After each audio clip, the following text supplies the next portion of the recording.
discuss mainly in the physics about telescope. Telescope जैसे कि मैंने आप लोगों के साथ पिछली क्लास में अध्ययन किया था माइक्रोस्कोप के बारे में। माइक्रोस्कोप में हम लोगों ने कंपाउंड माइक्रोस्कोप, सिंपल माइक्रोस्कोप दोनों का स्टडी किया, दोनों के इमेज सिचुएशन के बारे में डिटेल से नॉलेज ली। उसके बाद हम लोगों ने फिर क्या किया, उसके जितने भी मैथमेटिकल एक्सपेंशन थे उसको भी हम लोगों ने क्या किया, ऑब्टेन कर लिया। मैथमेटिकल जितने भी इक्वेशन थे सारे हम लोगों ने for simple microscope and compound microscope both के लिए हम लोगों ने क्या किया, ऑब्टेन किया।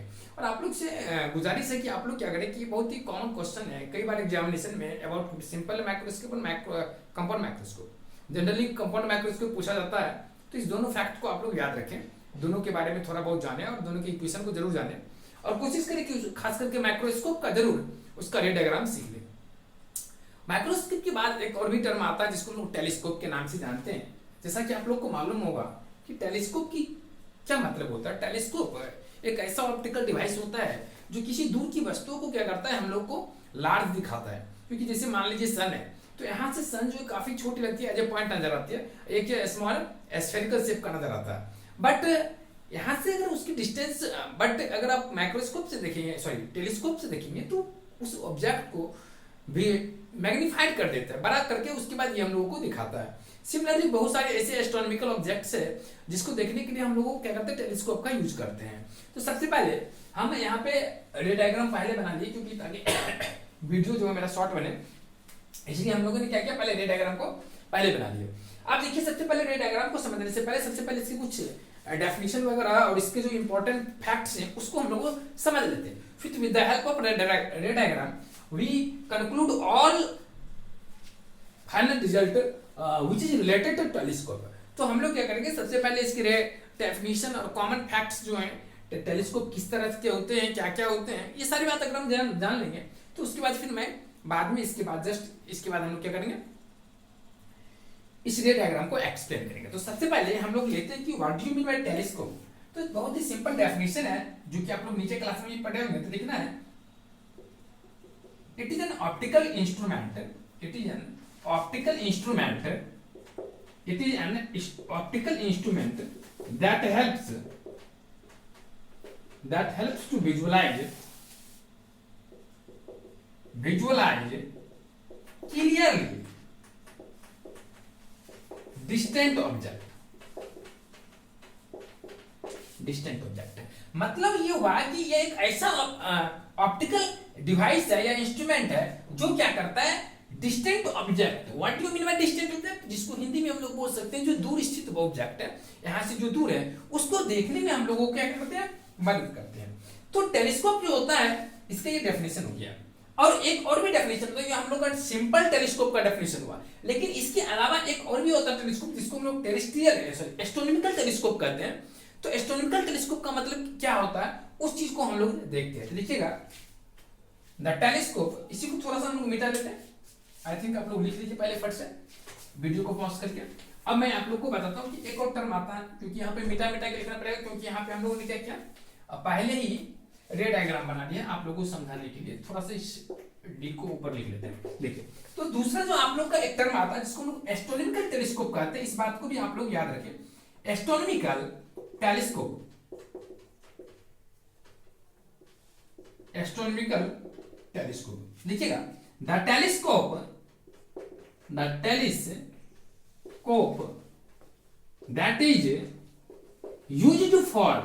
that is used for observing celestial objects। I think आप लोग सेलेस्टियल ऑब्जेक्ट का मतलब जानते होंगे, जैसे मून हो गया, आपका स्टार्स हो गया, सन हो गया, इस तरह के जितने भी ऑब्जेक्ट्स हो जाते हैं इसको हम लोग सेलेस्टियल ऑब्जेक्ट बोलते हैं। तो the telescope that is used for observing celestial object is called astronomical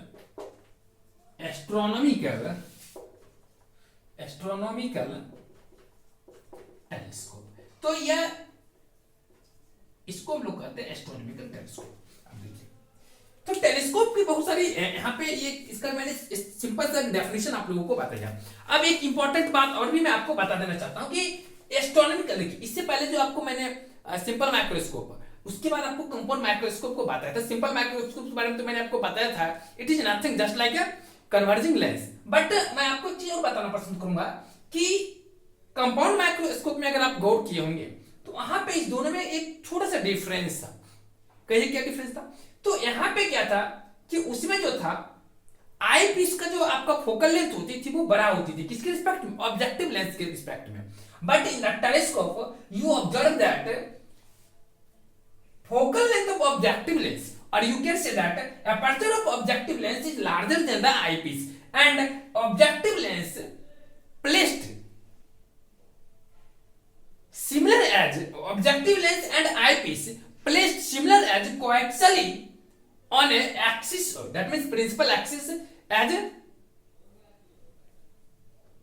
compound microscope। तो ये जो आपका जिस तरह से उसमें सिस्टमैटिकली ढंग से ये दोनों एक दूसरे से क्या था, रैक एंड पिनियन अरेंजमेंट से जो ये आपका अरेंज रहती थी, सिमिलरली यहाँ पे ये दोनों भी अरेंज रहेगी। बस डिफर क्या होती थी ना कि उसकी यहाँ पे रहता था आईपीस, दैट मींस आईपीस कहते हैं, इसका अपर्चर छोटी रहती थी और इसका अपर्चर बड़ी रहती थी। बस यहाँ पे क्या हुआ, इसका रिवर्स हो गया। तो उसी तरह से यहाँ इसमें भी एक ऑब्जेक्टिव लेंस होती है और इसमें भी एक आई लेंस होती है। तो ये सारी बात आप लोग को याद रखना। चलिए तो मैं आपको अब इसमें क्या करता हूँ, थोड़ा सा रे डायग्राम को एक्सप्लेन करने से पहले एक दो सेंटेंस जो मैं आपको बोल रहा हूँ ये सब लिखना है, क्योंकि एग्जाम में जब आपको पूछेगा ना ड्रॉ द रे डायग्राम, 5 नंबर में क्वेश्चन पूछता है, ड्रॉ द रे diagram image formation, draw the रे diagram of image formation of telescope. In that case आपको ये तो बनाना ही है और कम से कम उसमें 10 to 15 एटलीस्ट 10 लाइंस आपको लिखना ही पड़ेगा। तो 10 लाइंस अगर आप लिखते हैं, 10 सेंटेंस आप वहां पे लिखते हैं, तो जो जो इंपॉर्टेंट फैक्ट जैसे कि आपका डेफिनेशन वाला पॉइंट हो गया और इसका इंपॉर्टेंट पॉइंट हो गया इमेज कहां बनेगी, फाइनल इमेज, इसके बारे में, इमेज का नेचर क्या हो गया इसके बारे में, फिर इसके बाद इतना लिखने के बाद एक दो उसके बाद 2-4 लाइन जो होती है मैथमेटिकल इक्वेशन आ जाती है, जो कि आप लोग को टोटल मैग्निफिकेशन हो गया, मैग्नीफाइंग पावर हो गया, इन सारे टर्म्स को हम लोग निकाल करके वहां पे लिख देते हैं। वही आपका जो होता है ना 5 नंबर मार्क्स में आ जाती है। तो आप इसका थर्ड पॉइंट अगर मैं लूं तो थर्ड पॉइंट इसमें आपका आ जाएगा the objective of the telescope, the objective lens of the telescope, telescope is very larger, the objective length of the telescope is very larger in order to get the larger image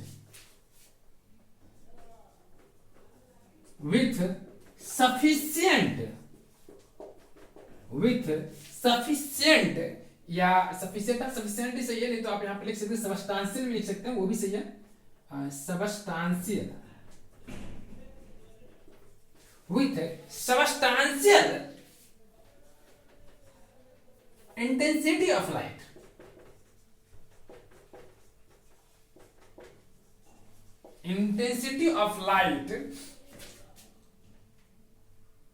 with sufficient intensity of light to get larger image with sufficient intensity of light and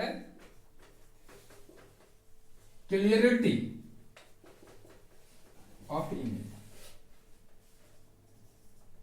तो यहां पे क्या है कि objective lens जो होती है वो काफी बड़ी होती है with respect to eyepiece, और इसका वजह ये होती है ताकि ये इमेज बड़ा से बड़ा बना सके। और इसमें एक और भी पॉइंट होती है ताकि इससे क्या हो सके, light more and more incident कर सके, such that formed image be clearly and there enters sufficient light in it, ताकि उसमें ज्यादा से ज्यादा लाइट इन करे और उसके बाद क्या हो, वो इमेज जो आपका बने वो काफी ज्यादा विजुअलाइज हो। विजुअलाइज का मतलब वो क्लियरिटी उसमें ज्यादा हो, इमेज पूर्ण रूप से स्पष्ट। मान लीजिए कि टू ऑब्जेक्ट काफी नियर में, अब जैसे मान लीजिए आप अपने स्काई में देख लीजिए तो वहां पे काफी ज्यादा, अब यहां से हम लोग देखते हैं तो लगता है क्या सारे स्टार्स काफी नियर है, बट ऐसी बात नहीं है, काफी ज्यादा उन दोनों के बीच में डिस्टेंस होती है, बहुत ज्यादा डिस्टेंस होती है। तो वो जो डिस्टेंस, अगर मैं यहाँ से डायरेक्ट देखता हूँ तो वहां पे क्या लगता है काफी एक दूसरे के नियर में, तो वहां पे अगर उसके बारे में मैं स्टडी करना चाहूंगा तो उसके इसमें काफी ज्यादा प्रॉब्लम क्रिएट होंगे। तो इसलिए क्या करते हैं हम लोग टेलीस्कोप का यूज करते हैं, और ऐसी टेलीस्कोप का यूज करते हैं जो क्या करे उसके इमेज को, अब अगर दो ऑब्जेक्ट काफी नियर है तो उसे थोड़ा ज्यादा दूरी दिखाए दोनों के बीच, जिससे क्या हो कि हम लोगों को बेहतर अंडरस्टैंडिंग हो, उसकी रियलिटी नजर हम लोगों को आए। समझे, यही यहाँ पे फैक्ट होती है। अब जो है यहाँ पे एक इंपॉर्टेंट पॉइंट वो लिखना है, नीचे आप लोग को दिख रही है, एक सेंटेंस और नीचे लिख लेते हैं। The aperture and focal length of objective lens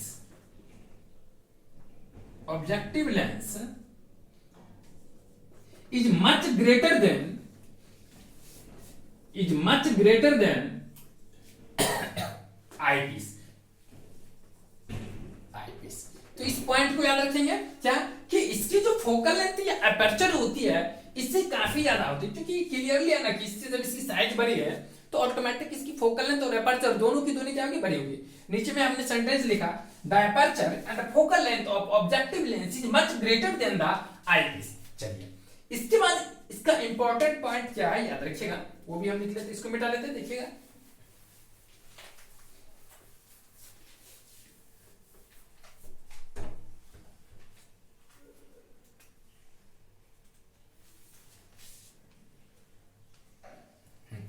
अब लिखिएगा image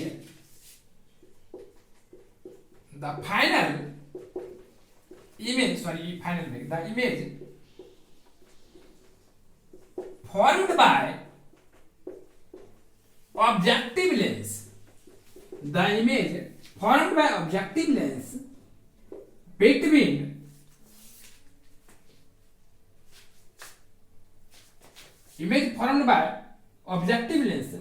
at focal plane or FE or between FE and E. It is real, inverted and magnified. It is real, inverted and magnified in nature. That is, first of all, here I write the image formed by objective lens at focal plane or between FE and E. I think, as you know that when light ray incident for image formation by objective lens, firstly incident light ray parallel to principal axis, after refraction it passes through focus. Here you can see that we take focal point of, or you can say that principal focus, focal point of objective lens and eyepiece is situated so closely to each other, so you can say that f0 and fe coincide to each other such that you can draw focal plane perpendicular to the principal axis at common point of f0 and fe. Here I take some distance because sometimes there may be some distance, but for clearing I have make a larger point such that you can understand both points may be closely to each other, and we take sometimes focal plane on both point according as necessity. तो यहाँ पे जो आपकी बात है ना, यहाँ पे हम लोगों ने क्या किया, सबसे पहले जैसे कि यहाँ पे देखिए प्रिंसिपल एक्सिस के पैरेलल में एक लाइन इंसिडेंट के आफ्टर रिफ्लेक्शन इसने फोकस प्लेन से पास कर ली, बट इसका जो इमेज फॉर्मेशन होती है इस फोकल प्लेन पर भी इमेज बन सकती है, या between the focus of eyepiece and optical centre of eyepiece. Eyepiece की जो आपका ऑप्टिकल सेंटर है और ये आपका फोकल प्लेन जो है, इस दोनों के बीच में भी इमेज कहीं भी बन सकती है और एट द फोकल प्लेन पर भी बन सकती है। अब जैसे कि आप लोग एनसीईआरटी को अगर फॉलो करेंगे तो आपको नजर आएगी कि ये फोकल प्लेन पे ही क्या बन रही है, ये इमेज बन जाती है। बट इमेज जो है आपका इस दोनों के बीच में भी बन सकते हैं, इस बात को आप लोग याद रखेंगे। और यह जो इमेज होती है, जैसे मान लीजिए कि काफी दूर कोई ऑब्जेक्ट सिचुएटेड, तो वो एज कैसा लगेगा, पॉइंट की तरफ ये होगा। बट उसी ऑब्जेक्ट से जब लाइट इंसिडेंट, हमने दूसरा लाइट रे को कहां से इंसिडेंट किया, देखिए पहला लाइट रे को क्या किया, parallel to principal axis incident किया, after reflection it passes through the focus and touch at the end incident also on eyepiece, फिर ये आईपीस तक चली गई। फिर दूसरी लाइट रे को हमने क्या किया, इंसिडेंट कर दिया through the optical centre of objective lens that goes in another medium without any deviation and meets at a particular point P, you can suppose a P or a Q, and finally you get this image. This is a image. Its height I have taken h dash, हमने इसकी height को h dash suppose कर लिया।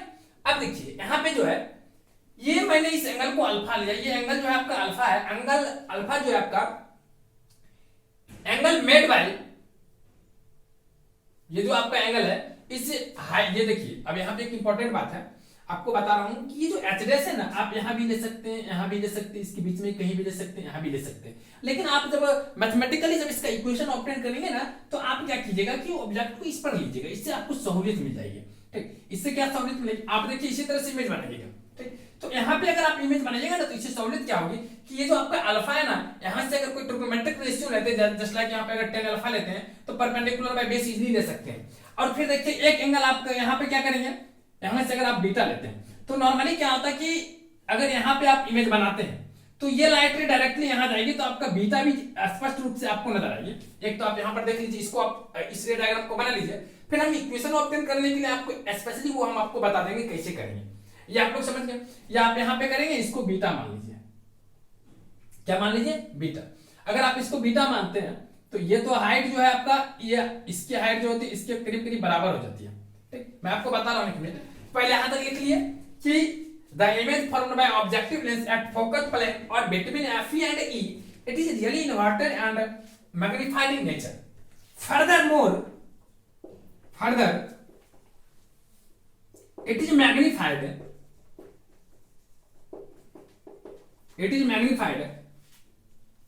by eyepiece and its nature will be बी से, और इसका जितना भी नेचर है आपका रियल और इन्वर्टेड रहेगा, और फिर से इसको मैग्नीफाइड कर देता है। तो हमने यहाँ पे लाइट रे, क्योंकि जैसे ये लाइट रे यहाँ पे इंसिडेंट हुआ, फिर रिफ्लेक्ट होकर किधर गई, फिर ये लाइट रे यहाँ पे इंसिडेंट हुआ, ये सीधे गई, तो ये आपका यहाँ पे इंसिडेंट हुई, जो प्रिंसिपल एक्सिस के पैरेलल में इंसिडेंट हुआ, और फोकस से पास करते फिर यहाँ पे इंसिडेंट हुई। तो यहाँ पे आपको इस तरह से बनाना पड़ेगा कि ये इधर नहीं इंटरसेक्ट हो। तो हमने क्या किया कि दोनों को इस तरह से इंसिडेंट किया, ताकि ये क्या हुआ कि आफ्टर रिफ्लेक्शन जो हुआ each other making that means increasing distance between them, it passes in another medium। मतलब दोनों लाइट रे जो है ना, एक पर्टिकुलर जो आपका डिस्टेंस है दोनों बीच को, वो इंक्रीज करते हुए ये बढ़ रहा है। तो यहाँ से स्पष्ट है कि ये कहीं भी मिलने वाली नहीं है। तो डेफिनेटली हम लोग क्या करेंगे, इसको बैक मिलाएंगे, बैक मिलाने के बाद जो है आपका यहाँ पे आकर के मिल जाती है। कहाँ पे इमेज बना, ये आपका इमेज बन जाता है आपका Fe। ये आपका इमेज इधर भी बन सकता है, कोई जरूरत नहीं है, यहाँ पर हमने सुविधा के लिए यहाँ पर लिया। तो ये इमेज आपको जो होता है, ये आपका इस इमेज से भी बड़ा हो जाता है। तो यहाँ पे कर सकते हैं it is magnified by eyepiece again and its nature भी सेम, इसका नेचर सेम होता है। तो हमने जो भी यहाँ पे बातें लिखी, ये आपका इंपॉर्टेंट फैक्ट्स यहाँ पे लिखे। बट अगर आपको ज्यादा और भी लिखना है तो आप लिखेंगे in the telescope we take 2 convex lens. उसके बाद आपको जो मैंने बताया कि इसका जो एपर्चर है और focal length of objective lens से लार्जर देता है आईपीस। इसके बाद थर्ड पॉइंट आता है we arrange objective lens and eyepiece coaxially on a principal axis with rack and pinion arrangement. Rack and pinion arrangement का मतलब कि सिस्टमैटिक ढंग से इसको सुव्यवस्थित करना हो जाता। हमने इसको अरेंज कर दिया। अब यहां तक अगर आप समझ गए, तो अब थोड़ा सा हम क्या करते हैं, इसका मैथमेटिकल इक्वेशन को ऑब्टेन करने के लिए थोड़ा इसका रे डायग्राम को एक दूसरे मेथड से ऑब्टेन करते हैं, क्योंकि यहां से ना आपको ट्रिग्नोमेट्रिक रेशियो निकालने में आपको ज्यादा क्लियरिटी नहीं समझ में आएगी। इसलिए उसी के लिए पर्टिकुलर हम क्या करते हैं, आपको एक मैथमेटिकल साइड डायग्राम आपको बनाते हैं। बट आपको जब इमेज फॉर्मेशन निकालने को तो ये बना दीजिए, नहीं तो एक और मैं आपको बता रहा हूँ उससे भी बना सकते हैं। और वो वो जो रे डायग्राम है वो particular image mathematical equation obtain करने के लिए ही बनाया गया। ठीक, चलिए तो जरा उसको भी देख लीजिए आप लोग। अच्छा, यहाँ पे एक और पॉइंट और है, यहाँ पे एक होता है लेंथ ऑफ ट्यूब, जो कई टाइम्स एग्जाम में आपको ऑब्जेक्टिव में पूछा जाएगा, इसलिए आप लोग याद रखेंगे लेंथ ऑफ ट्यूब क्या होता है। यहाँ पे सॉरी, ये आपका जनरल केस हो गया, और हम जो अभी बनाएंगे ना वो स्पेशल केस के थ्रू हम लोग मैथमेटिकल इक्वेशन ले लेते हैं, बट दोनों सेम ही हो जाता है। देखिए यहाँ पे लेंथ ऑफ ट्यूब का मतलब होता है इस ऑप्टिकल सेंटर से लेकर के इस ऑप्टिकल सेंटर के बीच का जो डिस्टेंस होता है उसको लेंथ ऑफ ट्यूब बोला जाता है। बहुत बहुत बार ऑब्जेक्टिव में आप लोगों से पूछा जाएगा। तो इन that case you can write length of tube will be distance between O and D, that will be distance between O to F naught. You can consider it as F naught.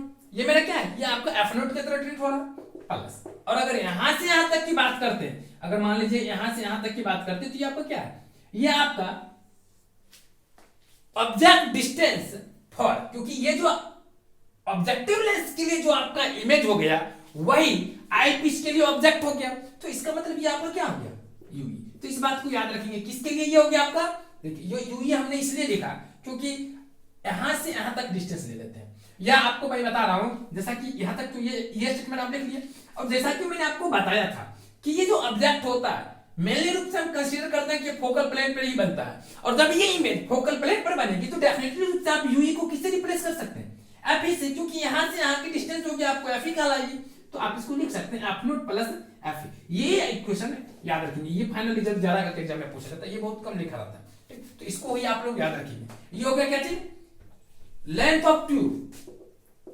Length of tube generally L से ही हम लोग denote कर देते हैं। आप देखिए एक केवल सिचुएशन है, उसको हम थोड़ा सा डायग्राम नहीं तो उसको भी इसी में बना देते हैं, क्या अलग से हम लोग बनाएंगे वो देख समझिएगा आप लोग, ध्यान से देखिएगा।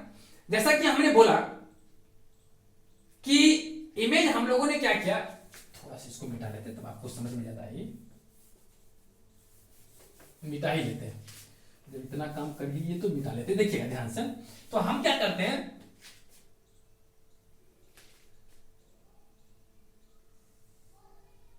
ध्यान से आप लोग देखेंगे, हम लोग क्या करते हैं, देखिए यहाँ पे एक लाइट रे को यहाँ पे ले लेते हैं, यही आपका एफ नोट भी हो गया, यही आपका एफ ही हो गया, और ये आपका फोकल प्लेन हो गया। तो लाइट रे को हम क्या करते हैं, यहाँ पे इंसिडेंट कर लेते हैं, और दोनों को हम क्या किए,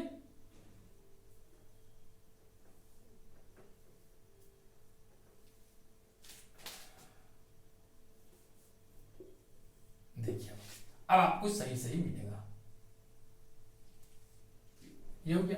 अब क्या करना है, एक लाइट रे को हमने यहां से पास कर दी, और दूसरी लाइट रे को हमने क्या किया, एक लाइट रे को यहां से पास कर दी, इस तरह से लीजिए, इंसिडेंट कीजिए,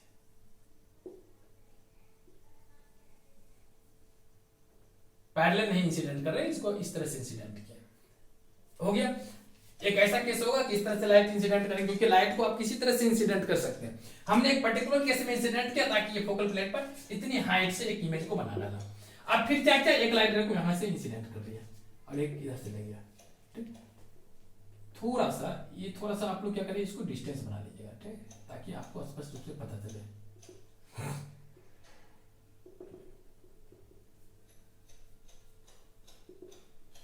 ये आपका हो गया हाइट। अब क्या है कि इसको डेफिनेटली रूप से आप लोग बैक मिलाएंगे, तो आपका ये जो इमेज बनेगा यहाँ पर आप जबरदस्ती बना लीजिए, चलिए बन गया जबरदस्त। आप देखिएगा ध्यान से, ये एंगल आपका अल्फा कहलाता है और ये एंगल आपका बीटा कहलाता है। यहां से अगर आप मैग्नीफाइंग पावर निकालेंगे, मैग्नीफाइंग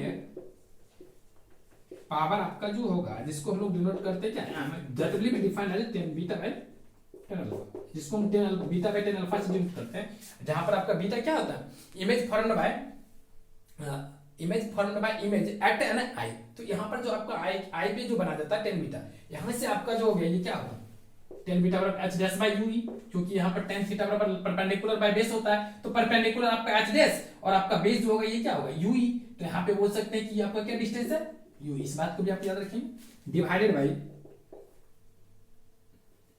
बाय 10 अल्फा। अगर 10 अल्फा लेते हैं तो ये आपका क्या चीज है, ये आपका क्या है, आप इसको भी बोल सकते, सॉरी भी नॉट भी बोल सकते हैं और एफ नॉट भी बोल सकते हैं। तो यहाँ पे इसको क्या बोल सकते हैं, आप इजीली लिख सकते हैं कि यहाँ पे भी एच डैश डिवाइडेड बाय क्या होगा, एफ नोट चाहिए तो एफ नोट लीजिए, भी नोट चाहिए तो भी नोट लीजिए, भी नोट ले सकते हैं। तो जनरली हम लोग एफ नोट लिखते हैं तो सही लगेगा, ठीक। हम लोगों ने क्या लिखा, एफ नोट लिख दिया। अब एफ नोट लिखने के बाद यहाँ पे देख सकते हैं कि H naught h dash cancel होता है, क्या बताइए, एफ नोट ऊपर चले गए तो F note divided by UV. तो ये हो गया आपका मैग्नीफाइंग पावर ऑफ टेलीस्कोप। तो इस बात को आप लोग याद रखेंगे। अगर आप लोग यहां तक समझ गए मैग्नीफाइंग पावर ऑफ टेलीस्कोप, तो अब हम लोग क्या करते हैं, ध्यान रखेंगे फिर से एक बात, F not divided bye UV. इस इक्वेशन को आप लोग याद रखेंगे। क्या इक्वेशन हम लोग ने गए ऑप्टेन किया, एम बराबर F not divided bye UV. अब एक इक्वेशन और हम लोग ऑप्टेन करेंगे, फिर फाइनल आप लोग को कहानी खत्म हो जाएगी। वो क्या है, सबसे पहले अब हम लोग देखिए, अगर हम for objective lens and eyepiece both के लिए लेंस पूरा फॉर्मूला अप्लाई करें, तो यहां पर लेंस फॉर्मूला अप्लाई करेंगे। अगर हम ऑब्जेक्टिव के लिए पहले देखिए, फॉर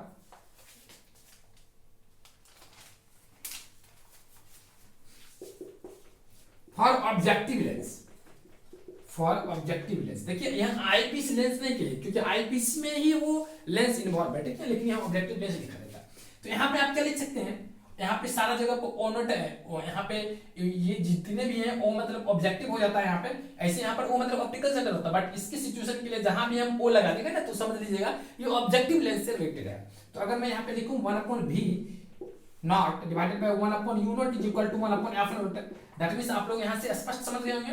सिमिलरली फॉर अगर आप आईलेंस के आईपीस की बात अगर करते हैं, तो आईपीस के लिए क्या कर सकते हैं, 1/v minus 1/u is equal to 1/f easily कर सकते हैं। अब देखिए 1/v not minus 1/u not is equal to 1/f not लिख दिया यूजिंग साइन कन्वेंशन। यहाँ पर अगर हम लिख देते हैं using sign convention, then you have to sign convention, then you have to change the sign of different elements of this formula as you know that v naught that means image situation जो है आपका क्या है, from अगर इसको आप y axis की तरह ट्रीट करते हैं और इसको x axis की तरह, तो इमेज आपका राइट वार्ड बनती है with respect to optical center, so you take always distance as a positive, that means यहाँ पे आपका पॉजिटिव आ जाएगा।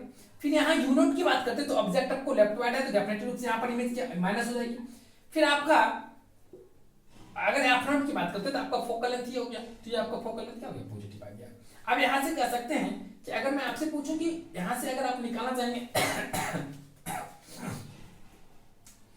इसमें अगर आप ऐसा करें कि इसके न्यूमरेटर एंड डिनोमिनेटर, अगर यहां पे हम लोगों ने क्या किया, for eyepiece and objective both के लिए निकाले। ओहो अच्छा, देखिए एक बात और मैं आपको बता दूं, यहाँ पे ये जो आपने लिखा ना ऑब्जेक्टिव के लिए, यहाँ पे इसकी जरूरत नहीं है, क्योंकि हम लोग को चाहिए क्या, केवल यहाँ पे 1/e का वैल्यू, यूई का वैल्यू चाहिए, इसलिए आप आईपीस का ही अप्लाई करें। तो यहाँ से क्या कर सकते हैं, आईपीस का ही है, इसका यहाँ पर ऑब्जेक्ट डिस्टेंस है लेफ्ट में, तो इसको आप आराम से नेगेटिव लिखेंगे, और भी जो आपका बनता है फिर लेफ्ट में बनता है, तो इसको भी नेगेटिव लेंगे, और एफ ही आपका क्या होगा, पॉजिटिव, जो कि राइट वार्ड होगा पॉजिटिव रखें। अब देखिए यहाँ से आप क्या कर सकते हैं, 1/v is equal to 1/fe minus, ये आपका माइनस माइनस प्लस हो गया, तो यहाँ से इसको कह सकते हैं कि यूई, सॉरी यूई तो निकालना था, बार बार मिस्टेक कर रहे हैं, 1/e माइनस माइनस प्लस, ये आपका राइट वर्ड देगा तो प्लस हो जाएगा, तो 1/fe plus 1/v। After taking LCM you get fe times v, और ये आपका v प्लस fe हो जाएगा, v प्लस fe। अगर आप यहाँ पे गौर करें तो आपका v कहाँ है और fe कहाँ है, यही आपका ve भी है और यही आपका fe भी है, दोनों यहीं पर है। तो यहाँ से आपको पता चल रही है कि ये आपका दोनों का दोनों टर्म सेम है। अब हम लोग क्या करते हैं, यहाँ पर u1/ue का वैल्यू जो हम लोग से निकल गया है, तो देखिएगा अब अगर मैं fe का बात करूंगा ये, तो आप fe को यहां से क्या लिख सकते हैं, that imply that 1/ue is equal to v plus fe divided by, sorry fe को भी रहने दीजिए। देखिए आपको एक टर्म बताया था, list distance of distinct vision. List distance of distinct vision का मतलब कि फाइनली में जहां पे बनेगी वहां से आपका आईपीस का एटलीस्ट आप डिस्टेंस मेजर करेंगे, तो आईपीस के ऑप्टिकल सेंटर यहाँ और आपका फाइनली में जहां पर बन गया, और कहां पे बन गया, फोकल प्लेन पर। इन दैट केस आप कह सकते हैं कि एफ बराबर जो हो गया यही आपका डी हो गया। जैसे कि वहां पे क्या था कि इमेज आपका यहाँ बना था, तो आपने देखा था उस टाइम कि हमने डी को यहाँ से यहाँ तक डिस्टेंस लिख करके बनाया था, बट यहाँ पे इमेज बन गया फोकल प्लेन पर, तो डेफिनेटली आप कह सकते हैं कि capital D will be distance between focal plane and optical center of eyepiece, so you can replace fe divided by fe by capital D. So since Fe is equal to D. So you can replace Fe by D. That means 1 upon Fe times D. Fe times D. Now, as you know that magnifying power that will be obtained 1 F naught into 1 upon UE. So you can write F naught into V plus D, VE plus D divided by Fe into D. That can be written as F naught divided by Fe into VE plus D divided by D. You can write it as VE by D plus D by D. That means 1. That is here I have written Fe divided by Fe. Sorry, F naught into Fe divided by VE divided by D plus D by D. That means 1. तो ये जो मेरा expression हुआ ना, final expression हुआ किससे related है? Magnifying power से रिलेटेड मेरा फाइनल एक्सप्रेशन हो गया। तो आई थिंक आप लोग इस चीज को समझ गए होंगे। तो कुल मिलाकर के आप लोग को इसमें याद रखने वाली फैक्ट क्या है?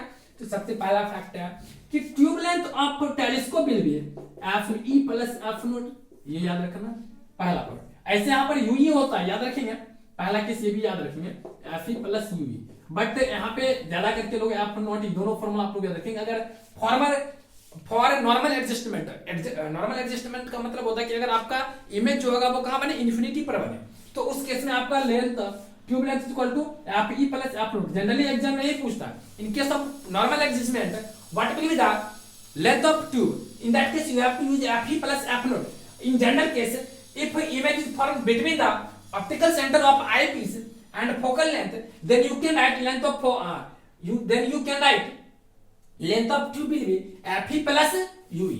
तो इस केस में आप लिख सकते हैं Fe नॉट प्लस UE, ये फॉर्मूला लिख सकते हैं। बट यही आपका ज्यादा करके एग्जाम में पूछता है।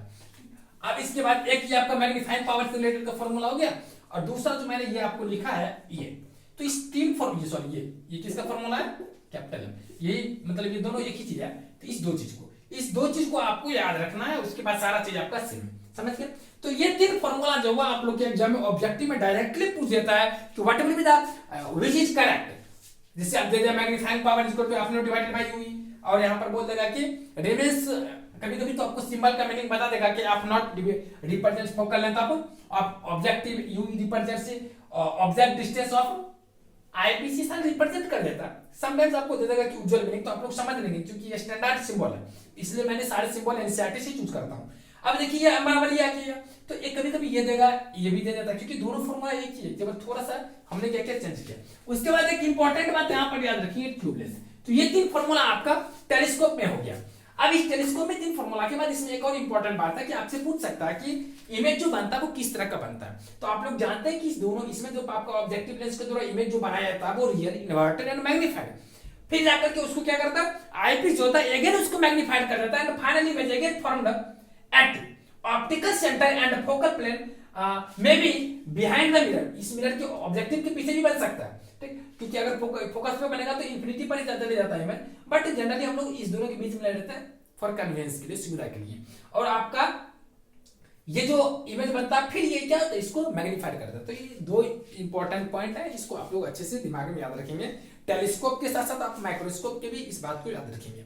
चलिए, तो मुझे लगता है कि आप लोग समझ गए होंगे टेलीस्कोप के बारे में। अब इसमें एक दो पॉइंट और भी है जिसको मैं बताता हूं। देखिए, इसकी बहुत सारे आपका डिसएडवांटेज भी है। डिसएडवांटेज जैसे कि भले हम लोग बना लेते हैं, लेकिन इसकी जैसे मैक्सिमम बहुत दूर के ऑब्जेक्ट देखने के लिए हम लोग हम लोगों को बड़ा से बड़ा लेंस रखना पड़ता है, बहुत बड़ा रखना पड़ता है। अब जैसे सबसे बड़ा अगर मैं कहूं वर्ल्ड में तो आपका यूएसए में है, ठीक, उसकी शायद फोकल लेंथ 40 मीटर है, तो बहुत बड़ा हो जाता है। और उसका फिर एडजस्टमेंट करना, सिस्टमैटिक ढंग से लगाना, क्योंकि दोनों लेंस है, उसको फिजिकली जो होता है उसको सपोर्ट देना बहुत ज्यादा मुश्किल होती है।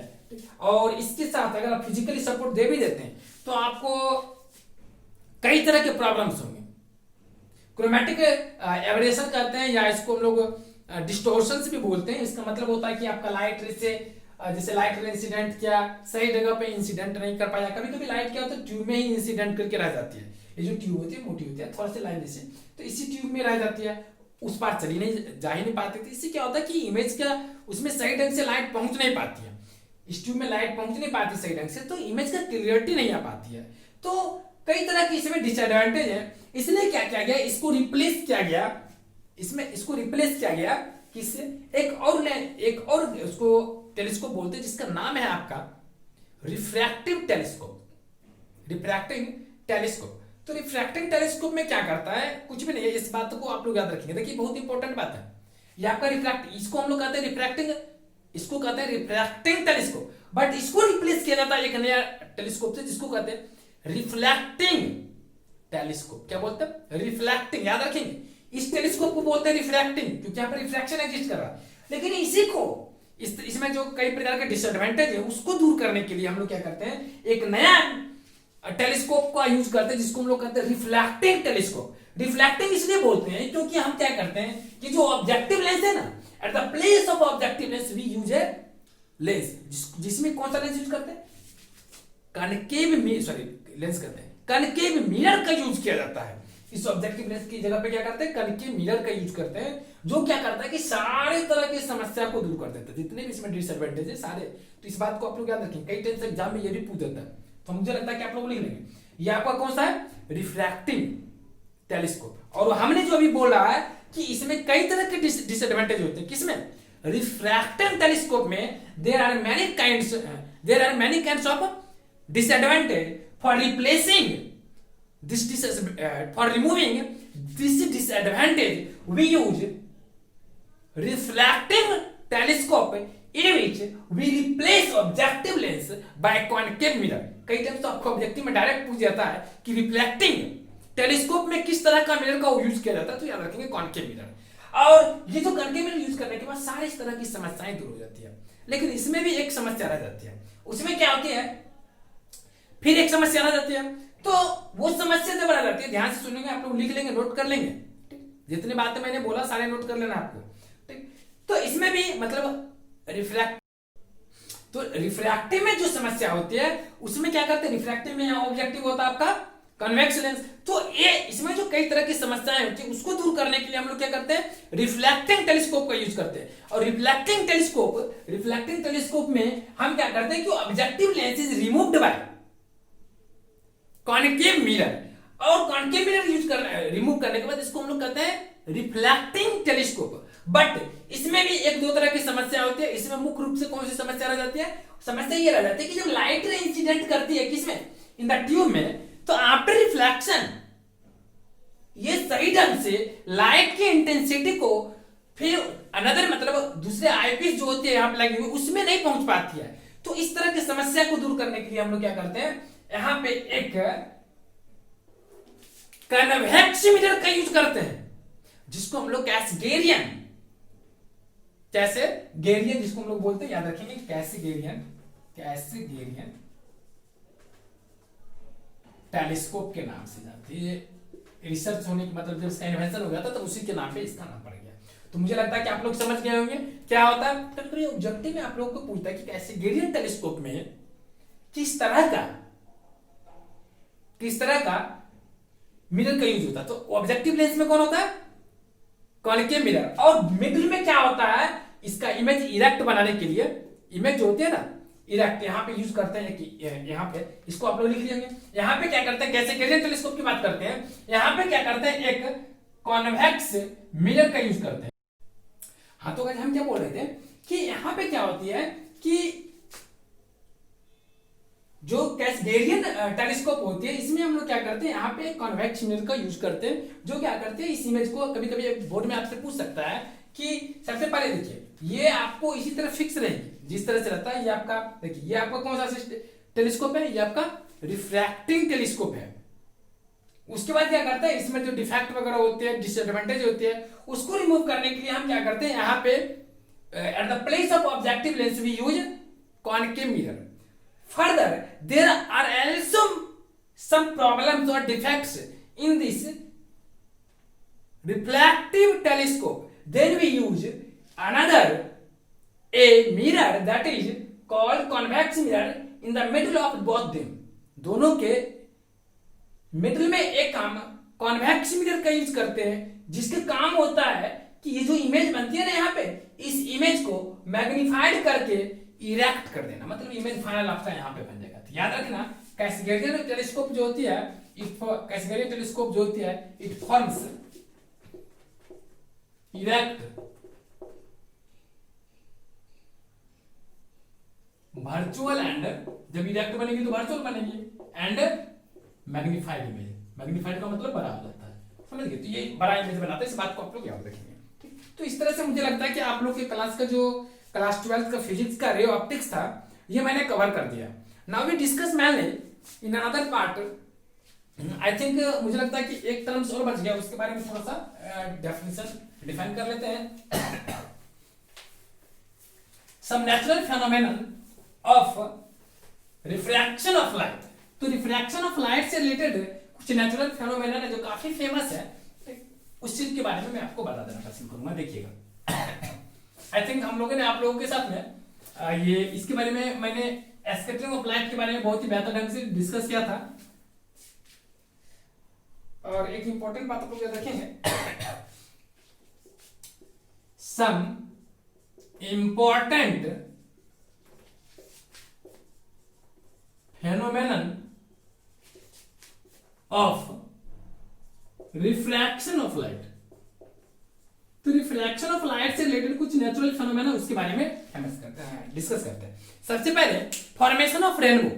तो ये आप इसके बारे में आप लोग जानते हैं कि फॉर्मेशन ऑफ रेनबो क्या होती है, कि in the season of rain, वर्षा के मौसम में क्या होता है कि आप जनरली देखते होंगे रेनबो की फॉर्मेशन का।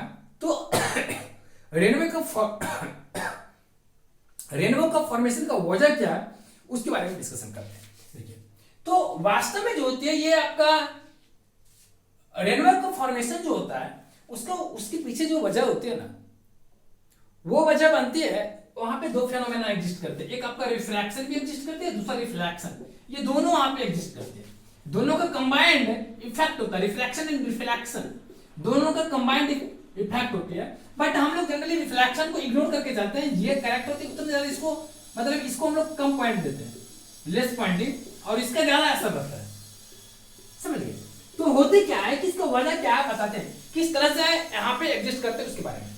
तो जैसे कि आप जब वर्षा होती है तो ऊपर से रेन ड्रॉप जो होती है, जिसको हम लोग पानी की बूंदे कहते हैं, वर्षा की बूंदे, वो आपको क्या होता है जब वो गिरती है। तो थोड़ा सा मैं ये मान लो कि वर्षा की बूंदे, ठीक, थोड़ा बड़ा करके बना दिया, इतना बड़ा होता भी नहीं।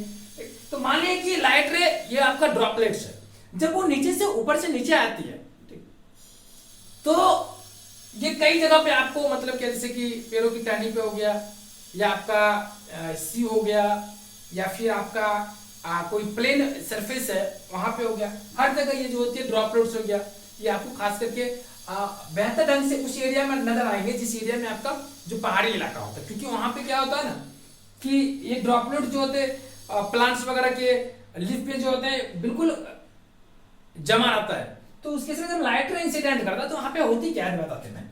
जैसे कि मान लीजिए कोई लाइट रे यहां से आपने इंसिडेंट किया, और ऐसा क्या, जैसा कि आप लोग जानते हैं कि लाइट रे जो होती है उसमें 7 कलर्स मिलने होते हैं। तो जैसे ये लाइट रे यहाँ पे पड़ती है, तो ये लाइट जैसे ही इसमें पड़ती है तो ये जो है किस तरह का काम करने लगता है, ये लेंस की तरह वर्क करने लगता है। और जैसे इसमें पड़ती है तो ये क्या होती है, 7 पार्ट में टूटना यहीं से शुरू हो जाता है। बट मैं आपको पूरा 7 कलर्स यहाँ पे नहीं बनाने वाला हूँ, मुख्य रूप से जो है आपका मैं जो मुख्य जो है उसी का मैं फॉर्मेशन करने वाला हूँ। तो जैसे मान लीजिए एक कलर ये और एक कलर ये मैंने बनाया, इसको मान लीजिए आप रेड और इसको मान लीजिए वायलेट, समझ गए? इस बात को याद रखिए। तो दो लाइट रे को हमने इंसिडेंट किया, तो ये लाइट रे फिर क्या होती है कि यहां पे आती है, यहां पे आ गई, फिर इसके बाद इसमें थोड़ा सा रिफ्रैक्शन हुआ, क्योंकि देखिए जब light ray one medium to another medium गया तो रिफ्रैक्शन एग्जिस्ट किया, फिर यहां से यहां पे गया तो यहां पे कौन सा, यहां पे आपको क्या हुआ, रिफ्लेक्शन हुआ, क्योंकि लाइट रे यहां पे इंसिडेंट किया तो रिफ्लेक्शन, कुछ लाइट रे इधर उधर चली जाती है, लेकिन मैक्सिमम लाइट रे क्या रिफ्लेक्ट कर जाती है अंदर में एक पर्टिकुलर एंगल पर। तो ये रिफ्लेक्ट की, फिर जाकर के ये आपका यहां आ गया। तो ये जो आपका होते हैं ना, ये अप्रोक्सीमेटली 40 डिग्री पे एग्जिस्ट करती है। फिर ये रेड कलर वाली जो होती है ये थोड़ा सा ज्यादा रिफ्लेक्ट करती है, और फिर यहां से भी ये ज्यादा हो जाती है, तो ये रेड कलर का हो गया, ये रेड बना हो गया। और यहाँ पे जो आपका एंगल बनता है वो मुझे लगता है कि करीब करीब 48 डिग्री का एंगल बन जाता है। तो यहाँ पे क्या होता है, और रिमेन्स जो भी है आपका इसी के बीच में 7 कलर्स आपको मिलता है। और यही आपका यही इफेक्ट इसी की वजह से होता है, क्योंकि देखिए लाइट रे जब आपको one medium to another medium गया तो अंदर में गया तो ये डेविएट हो गया हल्का सा, देखिए डेविएशन हम शो कर दिए रेड कलर के लिए। और उसके बाद हमने क्या किया, यहाँ पर वॉयलेट नीचे लिया, तो ये जो आपका वॉयलेट है, सॉरी वॉयलेट, हाँ ये रेड कलर है, ब्लैक वाला याद रखिए। तो रेड कलर देखिए यहाँ पे ये हुआ, तो सबसे ज्यादा इसमें डेविएशन हुआ और वॉयलेट में थोड़ा कम हुआ। और रिमेज जो भी कलर है ठीक, ये आपका इसी के बीच में सारा आ जाएगा, सारा अदरवाइज सारा कलर्स।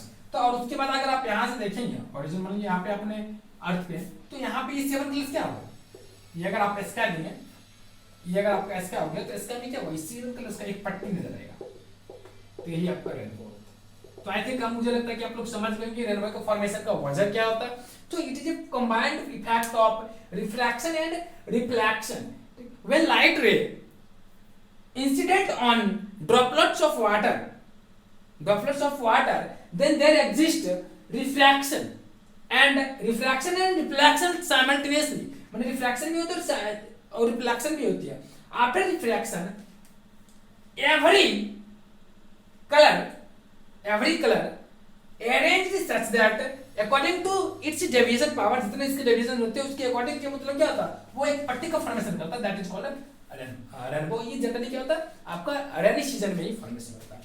चलिए थैंक्स ऑल ऑफ यू, फिर मैं आप लोगों के साथ अगले क्लास में मिलूंगा। मुझे लगता है कि आप लोगों का रे ऑप्टिक्स कवर हो गया। अब जो है मैं डिस्कस करूंगा wave optics. Before wave optics आई थिंक मुझे स्टार्ट करना चाहिए इलेक्ट्रोस्टैटिक्स और मैग्नेटिज्म। तो हम सबसे पहले स्टार्ट कर लेंगे, इसके बाद आपको इलेक्ट्रोस्टैटिक्स, फिर हम लोग मैग्नेटिज्म, फिर हम लोग वेव ऑप्टिक्स एक बार फिर से चलेंगे। अगर ऐसा हुआ तो हम लोग फिर से एक बार वेव ऑप्टिक्स ही कर लेंगे। एक्चुअली वेव ऑप्टिक्स इसलिए थोड़ा रेस्ट करना चाहते हैं ताकि आप लोग उबे नहीं, कंटिन्यूअसली रूप से एक ही टॉपिक को पढ़ेंगे तो फिर थोड़ा ज्यादा उबा होगा। और वेव ऑप्टिक्स थोड़ा सा इससे ज्यादा हल्का सा टेढ़ा है, क्योंकि इसमें जो होते हैं मैथमेटिकल जो होती है ना वो ज्यादा होती है, इससे भी थोड़ा ज्यादा हो जाती है और अच्छे लेवल का मैथमेटिक्स होती है।